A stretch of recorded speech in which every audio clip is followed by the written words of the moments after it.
Assalamualaikum warahmatullahi wabarakatuh. Hari ini usia Wuling RV sudah 6 bulan lebih 2 hari, tanggal 10. Lebih 1 hari. Dulu deliverynya tanggal 9. Jadi ini bawa-bawa barang, sengaja pasang roof box dan nggak bawa koper. Karena kalau pakai koper itu benda keras ketemu keras. Kalau pakai kresek gitu, bajunya dimasukkan kantong kresek, keras ketemu empuk. Jadi misalkan bajunya agak tinggi, melebihi batas tingginya roof box, bisa agak dipenat, agak ditekan ke dalam, jadi nggak merusak si roof boxnya, nggak bikin baret. Ini sengaja lewat ring road barat, ring road Madiun, agak muter dikit karena ada keperluan, jadi agak jauh sekitar 1 km. Sini setengah 8 kurang 5 menit kita masuk pintu tol Madiun.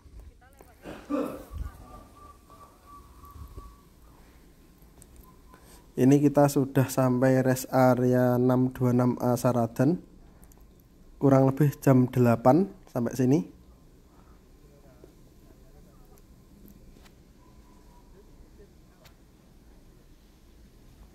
Di sini kita charger mobil, ditinggal sarapan.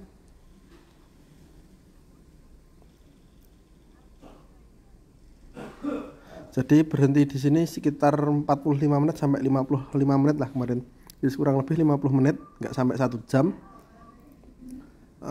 Ngisinya pakai charger yang kecil yang 7 kW yang di SPKLU, ada beberapa, nanti silahkan disimak. Jadi selama sebelum berangkat itu aku sudah kayak bikin rute ya. Jadi nanti aku ngecas di mana sambil istirahat sambil sarapan. Beda dengan bawa mobil bensin yang isi 1 kali penuh, dipakai sampai sana udah pasti cukup, udah pasti sisa. Kalaupun habis sampai Kota Batu diisi sembarangan bisa. Nah ini sarapan nasi pecel pakai telur cuma 15.000 di sini. Ini di dekat charger station. Sego pecelnya enak, pedes, selirane wong Ponorogo. Nah aku pakai yang ini, pakai yang kecil. Karena yo ini supportnya cuma maksimal segitu, nanti jika ada orang lain yang ngetes biar tidak mengganggu yang lain, makanya aku pilih yang kecil karena yo kekuatan ini cuma segitu. Di sini pintunya dibuka karena si anak sama istri sudah masuk. Ini sudah 99%, nggak tak tunggu sampai 100 karena 99% seharusnya sudah cukup. Dan saya bawanya ini pas berangkat hati-hati, tadi cuman lari 80 terus di tol 80 85, pokoknya nggak lebih dari itu pakai mode eco terus, karena jagani pas nanti masuk Kabupaten Malang ini, depan ini jalannya sudah nanjak dan saya nggak tahu nanjaknya seberapa ekstrim, seberapa panjang, daripada kehabisan atau terlalu mepet. Jadi mendingan saya hati-hati. Jadi pas berangkat itu aku hati-hati banget nginjek gasnya. Nah alhamdulillah sampai sini baterai ini masih 40% lebih, ini masih 42%. Kita mampir SPKLU PLN ULP 3 Kota Batu. Di sini ditanyai sama Pak Satpam, didata minta nomor WA-nya atau nomor teleponnya, dari mana, terus atas nama siapa, nomor WA-nya berapa. Terus ini tak tinggal makan bakso di sini sebentar sambil makan siang anak-anak juga, karena ini sudah jam makan siang, jam 12 siang. Kita makan bakso di sini. Ini bakso nih nggak begitu mahal, rasanya ya wis lumayan. Yang recommended bakso urat, kalau bakso halusnya masih kurang. Nah ini alhamdulillah sampai villa, ternyata listriknya 2200. Jadi kemarin itu sudah cari beberapa villa, tanya-tanya, cari yang speknya listriknya 2200 atau 3500, dan rata-rata itu pada jawabnya 1300. Ya wis lah, cari penginapan yang dekat dengan SPKLU PLN di Kota Batu. Terus dapat itu jaraknya cuma setengah kilo. Kalaupun jalan kaki ya gak capek karena cuma setengah kilo. Tapi alhamdulillahnya ngecas di SPKLU cuma 1 kali itu pas baru datang. Habis itu ngecasnya di villa terus. Saya menghabiskan sekitar 20 kWh lah kurang lebih totalnya selama di Batu, di SPKLU dan di rumah. Nah ini sambil videonya di tujuan kota wisata, aku sambil bercerita. Jadi sebelum berangkat itu aku sudah nyeket, istilahnya nanti dari rumah sampai gerbang tol itu kurang lebih 10%, dari tol sampai Saradan itu kurang lebih 15%. Jadi nanti sisa bateraiku sekitar 75%, aku ngecas 1 jam nanti 100%, terus lanjut ke Kota Batu, paling bateraiku sampai sana 30% jika tanjakannya agak ekstrim.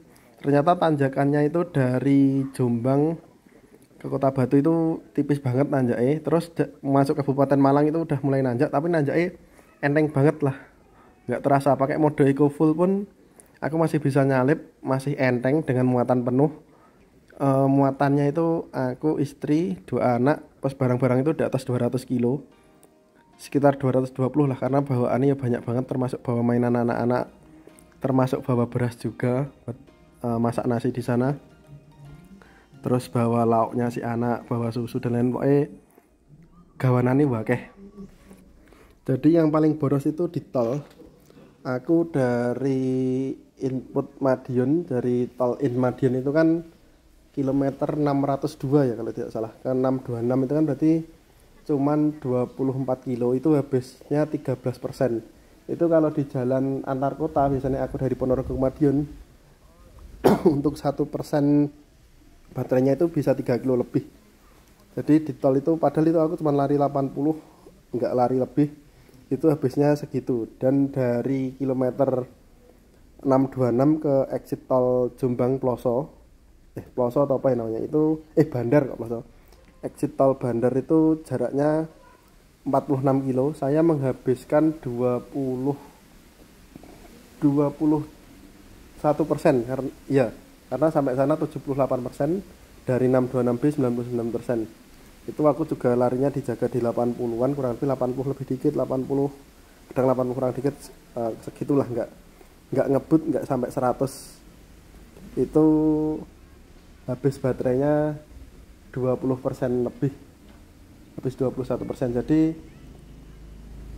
per apa itu 1%-nya itu kan dapatnya dikit banget, nggak sampai 2,5 kilo, kita hitungnya segitu. Terus sampai Kota Batu baterainya masih 42%. Sampai sana di charger, tinggal makan bakso tadi, itu baterainya masih baterainya terisi sampai 60%. Habis itu tuh dipakai jalan-jalan, muter-muter, sore ke Jatim Park 2, ke Batu Skejo, malam ke alun-alun, terus malam itu pulang tak charger. Nah, untuk mengantisipasi supaya tidak gak jeglek bahasanya, tidak beban berlebihan, itu kayak pompa air tak matikan, jadi nandu air di bak gitu, di sana ada ember sama bak kecil, tak isi penuh buat cuci tangan atau pas buang air kecil gitu pakai air itu. Jadi dari pulang alun-alun jam setengah 9 itu sampai besok paginya pas bangun tidur jam 6 sudah penuh. Baterainya pas pulang dari alun-alun itu kurang lebih 51% lah, kurang lebih segitu. Terus ini perjalanan pulang ya, setelah itu kan tak charger sampai 98%. Nah, ini jalan dari sini, ini jalan mulai nanjak, baterainya 96% di sini. Dari start dari kota tadi, Kota Batu, baterainya 98 kurang lebih. Dari sini tuh 96%. Kita mau jalan ke Santera. Jadi nanti hitungnya aku lebih enaknya dari Santera sampai rumah itu baterainya berapa.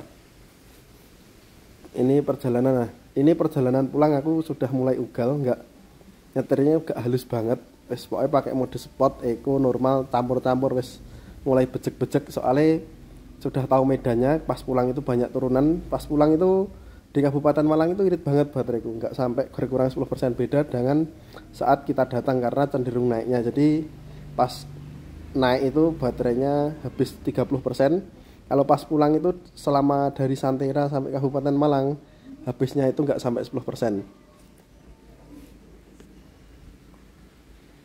Kita main-main di sini dulu. Ini wisata terakhir, habis ini kita pulang. Nah, ini di parkiran kita sudah mau pulang. Nah, ini sudah turun, sudah habis dari Santera. Baterainya masih 89%. Dari tadi sana dari pas mau naik dari Kota Batu itu 96%. Jadi pas pulang aku ngebut, kalaupun nanti sampai rest area bateraiku sudah mendekati 30%, berarti aku harus mampir SPKLU. Tapi kalau bateraiku masih di atas 40%, aku nggak usah mampir SPKLU. Ini sudah keluar dari Kabupaten Malang. Terus ini kita istirahat sebentar di Indomaret sambil beli minum, sambil istilahnya ngurus nih sikil, istirahat. Karena kaki yo rodok keju gak nanti perjalanan jauh, jarang banget nyopir perjalanan jauh. Ini masuk tol Bandar. Kita ambil kiri ke arah Solo, Madiun, Ngawi ya. Jadi ini kita sudah masuk tol. Nah, pas pulang ini wis nyalip-nyalip wis kondel, wis ibaratnya wis duwe gambaran bateraiku bakal nyampe. Ini aku wis di sini lari 100, kadang 105 di speedometernya si Wuling ya. Jadi si Mbak Wulingnya itu selalu ngingetin batas kecepatan maksimal adalah 100 km per jam. Ini nyalip-nyalip truk ini pokoknya wis mulai banter lah. Aku pakai mode normal, gak pakai mode sport. Karena pakai mode normal pun itu cukup. Oh ya, untuk konsumsi listriknya lari 100 itu tak lihat kurang lebih di 12.000 watt. Kadang ya 14.000, kadang ya cuman 11.000, 10.000 tergantung kondisi jalan. Jalan tol kan ya nggak lurus terus, kadang ada yang agak nanjak sudutnya dikit, kadang ada yang turun dikit. Kalau ada yang jembatannya agak naik itu listriknya sampai 19.000 watt untuk lari 100. Tapi kalau agak turun gitu paling cuman 7.000, 8.000 gitu. Kalau tak lepas gitu kan nanti regeneratifnya nyala, jadi saya tetap injek gas. Sini kita sampai rumah ini sudah jam 5 kurang dikit. Tadi start dari Santera itu jam setengah 2, ya setengah 2 siang. Out dari Santera setengah 2 lebih. Pokoknya perjalanannya itu setengah 3, setengah 4, setengah 5.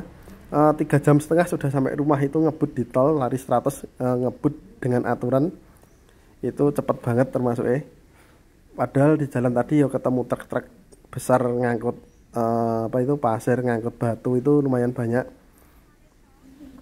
Jadi sampai rumah baterainya masih sisa 25%. Dari start di rumah di Kota Batu itu baterainya 98%. Jadi 98 dikurangi 25, 73%. Pulangnya cuma habis 73% dengan jarak 198 kilo kalau di Google Map. Kalau di odometer itu 199 kilo. Ini kesimpulannya ya, setelah 2 hari setelah perjalanan ini video ini tak ambil, nanti mau tak upload. Jadi mobil ini untuk keluar kota itu iso dadi cerita, iso dadi kenangan bagi si sopirnya terutama. Beda kalau kita bawa mobil bensin seperti itu yang di depan, rasanya itu beda.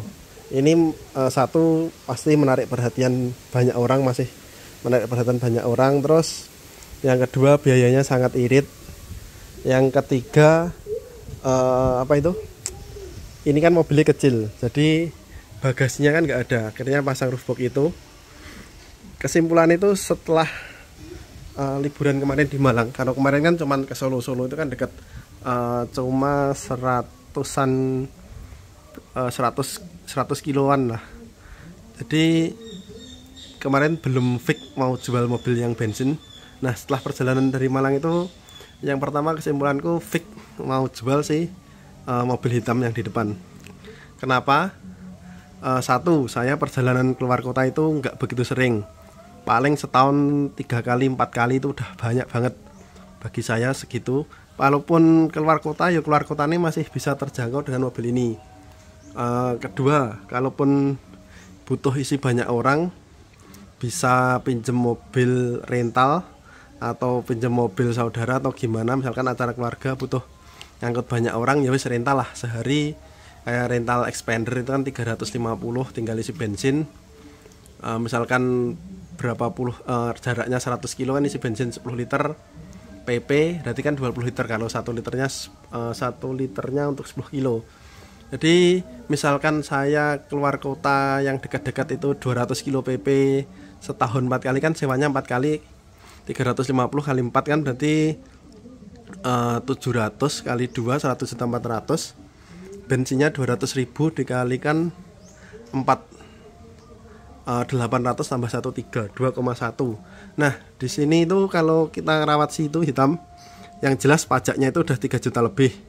Kedua, biaya perawatan sekali setahun itu 2 kali yang pasti ke bengkel, itu hanya untuk olinya saja sudah plus jasa ya 400.000 sama filter oli untuk sekali 2 kali udah 800.000, belum bensinnya, belum biaya perawatan lain-lain untuk membersihkan rem, membersihkan injeksi dan lain-lain. Ya anggapnya pajak dan biaya servis itu 5 juta. Jadi tak hitung-hitung itu ya mendingan ngulingai satu wis cukup. Kayak butuh mobil besar sewa ya banyak sewa, jadi wis cukup lah punya mobil ini. Jadi aku bakalan pakai satu mobil listrik yang kecil. Kalau satu mobil tapi mobil listriknya seperti Hyundai Ioniq 5 kan mobilnya proper banget lah, kenyamanannya proper, terus bagasinya ya proper, intinya proper, ngecasnya ya cepet. Ini yang aku sayangkan itu ngecasnya cuman 32 ampere, cuman 6600. Andaikan ngecasnya itu bisa 50% dari kapasitas baterai, karena kan baterai Livivo 4 itu maksimal terima chargernya 50% dari si kapasitas baterai, atau ini bisa 12.200 watt. Anggap aja 2 jam sudah penuh. Jadi misalkan perjalanan jauh itu 2 jam, baterainya kan ya nggak sampai habis 0%. Misalkan masih sisa 10%, kita kan ngecas 2 jam, ditinggal makan, ditinggal sholat, apa itu istirahat sebentar cukup lah.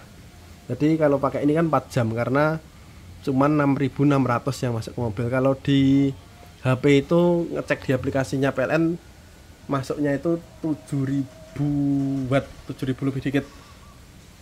Jadi kesan-kesannya itu yang satu. Yang kedua itu sangat irit. Jadi saya mau berangkat ngecas di PLN Ponorogo, tak antar ke PLN sore, terus malam tak ambil. Kebetulan kan juga jauh PLN Ponorogo, apalagi dari rumah mertua itu cuman kurang dari 1 kilo. Jadi dekat banget. Tak tes di sana karena pas mau tes di rumah ya mendung. Habis itu tak charger, malam tak pakai, berkurang baterainya 5%. Pas bangun tidur subuh itu jam setengah 5 tak cas sebelum berangkat. Terus pas mau berangkat jam 6 tak jabut itu wis penuh 100%. Jadi berangkat dari rumah itu 100%. Anggap aja 100% nya itu kalau kita beli listrik 30 kWh. Terus listrik di rumah saya itu 1450. Saya hitung dulu ya, 1450 dikali 30, 43.000 biayanya. Ditambah saya ngecas di PLN itu, di SPKLU itu yang pertama 11 kWh, yang kedua tak isikan 8 kWh. Jadi 11 tambah 8, 11 tambah 8 sama dengan 19. 19 kali 2500, 19 kali 2500, 47500 tambah 43500, biayanya segini.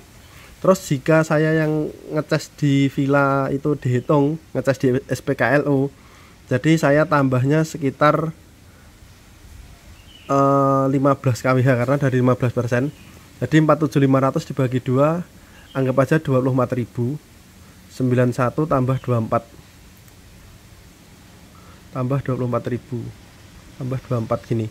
Saya itu cuman habis 115.000 jika semuanya saya beli. Tapi kan faktanya saya nggak beli, saya cuman beli yang habis 47.500. Jadi sangat irit. Yang kedua itu setelah perjalanan ini iki mobilnya pokoknya mengesankan banget, karena ya ini pengalaman pertama punya mobil listrik. Terus mobilnya kecil, itu roof box itu pokoknya kemarin penuh bawaannya, terutama pas pulang karena ya bawa oleh-oleh juga, sampai mobil bagian belakang juga penuh. Terus wheel dop juga tak ganti karena wheel dop yang tak beli itu yang dari besi itu berat banget. Terus selanjutnya sih mau tak bahas itu manajemen baterai. Kalau pakai mobil listrik itu manajemen kakinya itu harus bener-bener bagus, beda mobil bensin ngegas pol gitu, bensinnya mau habis ya udah cari rest area terdekat atau cari pom bensin terdekat di mana. Kalau ini nggak bisa karena SPKLU itu belum sebanyak pom bensin atau SPBU. Terus lokasinya pun jika pun ada, kalau nggak di rest area juga di tengah kota, jadi nggak ada di pinggiran. Beda loh, SPBU itu di perbatasan antar kota pasti ada. Terus di pinggir-pinggir jalan beli bensin eceran juga banyak. Kalau SPKLU belum ada. Kalaupun di pinggir jalan kita harus tanya rumah satu persatu listriknya berapa, mau numpang ngecas yo gak apik lah, pasti gak proper. Makanya dari itu manajemen itu sangat penting, manajemen listrik. Jadi kalian harus tahu, misalkan ini kan dari rumah ke Malang itu sebenarnya saya nggak ngecas di SPKLU Saradan wis cukup. Aku berangkat kan itu 100%. Terus aku nambah di SPKLU Saradan kan dari 77 ke 99, berarti kan nambahi 23%. Sedangkan aku sampai Malang sisanya masih 42%. Jadi jika 42 dikurangi 43 kan masih 19% sampai Malang. Itu masih cukup. Tapi kan aku tak takutkan karena belum tahu medannya, makanya dari itu aku ngetes di SPKLU Saradan Kabupaten Madiun di ning rest area 626A Kabupaten Madiun. Jadi manajemen baterai pokoknya penting ya, perjalanan jauh kalian harus cek medannya, nanti tanjakan apa turunan apa jalannya cenderung lurus. Kalau cenderung lurus, misalkan seperti di sini ke Jogja itu kita lewat Wonogiri itu minim tanjakan, paling tanjakan turunan cuman di Purwantoro, masuk perbatasan Ponorogo Jawa Tengah di Badekan Ponorogo Purwantoro, nanti sampai setelah Purwantoro Jatisrono ke arah Wonogiri itu sudah banyak turunannya. Terus turunan nggak begitu tajam ya, turunan jalannya cenderung menurun. Habis itu sampai ke Jogja nih jalannya cenderung lurus. Jadi kalau ke Jogja dari Ponorogo lewat situ tuh cuman 150 sekian kilo itu aman banget. Sampai sana baterainya ya pasti 40% lebih udah bisa dipastikan. Tapi kalau ke Malang kemarin kan memang lewat Jombang, enggak lewat Jombang terus ke timur masuk Kabupaten Malang. Nah, masuk Kabupaten Malang itu jalannya wis nanjak-nanjak, tapi nanjaknya enggak ekstrim. Yang tak takutkan itu kemarin nanjaknya ekstrim, baterainya boros karena setiap saya nanjak di Tawangmangu itu dari Kota Magetan bateraiku masih, misalkan dari rumah 100% sampai Kota Magetan itu masih 80%. Begitu sampai Tawangmangu itu berkurangnya 30%, sekitar 30 atau 25%. Sampai sana pakai 55 lah kurang lebih. Jadi 25% itu hanya untuk jalan dari Kota Magetan ke Tawangmangu kurang lebih 25 kilo. Jadi 1%-nya 1 kilo. Karena ya dalane nanjake ekstrim banget. Seperti itu yang saya takutkan kemarin. Makanya aku kemarin hati-hati banget. Kalau sudah pernah seperti itu kan nanti enak. Terus pas pulangi itu tak geber-geber, melayuni 100 terus. Setot saka Ngulu sampai ngomah isik baterai ini 25. Jadi kurangnya nggak sampai 75%, aman banget karena cenderung turunan. Jadi perbedaannya banyak banget antara berangkat sama pulang, karena pulang cenderung turunan dari dataran tinggi ke dataran rendah. Baterainya irit banget 200 kilo. Baterainya berkurang sampai segitu, atau saya habis kurang lebih 74%, itu per 1%-nya bisa 2,7 atau 2,8 kilo. Itu normal, dipotong loss energy dan lain-lain karena pakai roofbox ini, anginnya banter, itu normal banget. Apalagi kalau saya jalanin di tol cuman 80 km per jam seperti berangkat, itu pasti sampai rumah masih 30% atau lebih. Terus saya dari exit tol Madiun sampai kota Madiun itu jalannya yo padat merayap, macet di dekat stasiun, jadi itu juga mempengaruhi. Tapi overall cerita perjalanan kali ini seperti itu ya. Utuhnya saya menghabiskan baterai dengan total baterainya itu 100%, ditambah ngecas di Saradan 20, ntar tambah 100, tambah di Saradan itu 23, terus 42 ke 60 itu berarti 18, terus dari 50 ke 98 berarti 48, habisnya 189%. Saya kelewat kayaknya. Ya udah, ini 189% untuk perjalanan 420 kilo. Inti pun masih sisa 25, tak main 25, 164. Jadi tak hitung, ini 420 dibagi 164. Jadi saya mendapatkan average-nya 1% itu 2,5 kilo, 2,6 ya ini, karena 256. Jadi sudah mendekati ke 2,6. Anggap aja 2,6 kilo untuk 1% baterai. Jadi irit pokoknya perjalanan gawe iki. Untuk biaya energinya irit. Sekian dulu videonya yang dapat tak share ke teman-teman. Semoga bermanfaat. Semoga yang pengen beli EV masih ragu, tidak ragu lagi. Apalagi sekarang diskonnya udah besar. Yang NIK 2022 diskon dealer ditambah diskon pemerintah itu kayaknya sudah up to 40 juta atau bahkan nanti bisa 50 juta. Jadi sudah worth it banget untuk beli mobil listrik untuk sekarang ini. Ini kan OTR-nya Jawa Timur sekarang 307, misalkan dapat diskon 50 juta tinggal 257, 260 lah. Jadi murah banget. Apakah aku menyesal beli saat awal? Ya menyesal, ya enggak menyesal karena ya wis dapat di awal, bisa merasakan lebih awal. Terus apa itu menyesali aku kesusu beli, saya harus membayar lebih mahal sekitar 40 juta dari harga sekarang, Kak. Jika aku belinya 5 bulan setelah enggak deng, karena aku kemarin indenya 2 bulan, jadi 2 tambah 5 7 bulan setelah aku SPK itu harganya lebih hemat sekian juta, 40 jutaan. Tapi ya gak apa-apa, wes bahagia, seneng, alhamdulillah. Ini unitnya nggak trouble, udah 7.800 sekian, hampir 7.900 kilo, aman-aman saja dan semoga nggak ada apa-apa. Ada yang trouble itu onboard charger di mobilnya ada yang rusak karena pakai charger 32A terus kayaknya kepanasan. Terus ada yang trouble itu ABS-nya kotor, terus ESC-nya nyala. Ya itu wajar sih kalau kotor dan lain sebagainya. Jadi ini memang produk baru, pasti ada kelemahan, pasti ada minusnya. Terus selain itu pasti banyak yang ragu karena ini merek Cina. Dan ini mobil listrik. Merek-merek ternama seperti Toyota pun kalau mengeluarkan mobil listrik 500 juta atau 600 juta belum tentu orang itu beli mobil itu. Pasti milihnya yo Innova Scenic, hybrid, apa Fortuner, apa beli Pajero atau lain sebagainya, apa beli Civic Turbo dan lain sebagainya. Kalau beli mobil listrik itu memang gimana ya, orang tertentu sih yang mau beli. Yus, sekian dulu ya, video ini sudah panjang banget. Assalamualaikum warahmatullahi wabarakatuh.